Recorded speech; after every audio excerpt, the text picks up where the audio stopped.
Doctor সাহেব দেখুন, আমার ভাইয়ের অবস্থা কাল রাতে ঠিক ছিল আর সকালে পুরো শরীর হাড় হয়ে গেছে। প্লিজ আমার ভাইকে বাঁচান। হুলকা, তোমার ভাইয়ের পুরো শরীর ভেতর থেকে নষ্ট হয়ে গেছে। পুরো শরীরে ভয়ানক ভাইরাস ঢুকে পড়েছে। তাকে ঠিক করা প্রায় নামুমকিন। ভাই, আমাকে বাঁচাও, আমি মরতে চাই না, খুব ভয় লাগছে। তুই ভয় পাবি না ভাই, তোর ভাই তোকে বাঁচাবেই। আগে বল, কাল রাতে কি খেয়ে শুয়েছিলি? এই বিস্কুটটাই আমি রাস্তায় পড়ে থাকতে পেয়েছিলাম, এটা খেয়েই রাতে ঘুমিয়েছিলাম আর সকালে উঠেই আমার এই অবস্থা হয়ে গেছে।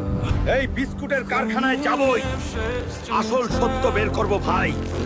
তুই কোনো চিন্তা করিস না, তুই আরাম কর, আমি এখনই যাচ্ছি।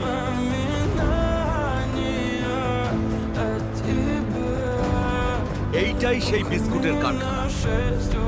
গেটের সামনে পাহারা আছে, তাই সরাসরি ঢোকা যাবে না।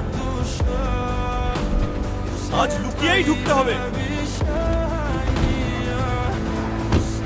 আজ রাতে এই কেমিক্যাল সব বিস্কুটে মিশিয়ে গ্রামে ছাড়বে। তারপর ওষুধ বেচে আমরা বড় লোক হব। তোরা আমার ভাইয়ের এই অবস্থা করেছিস, আজ এখানেই তোদের খেলা শেষ।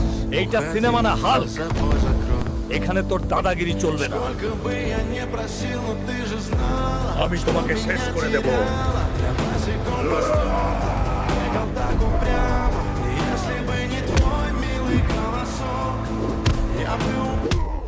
ভাইকে কিভাবে ঠিক করবি এখনই বল।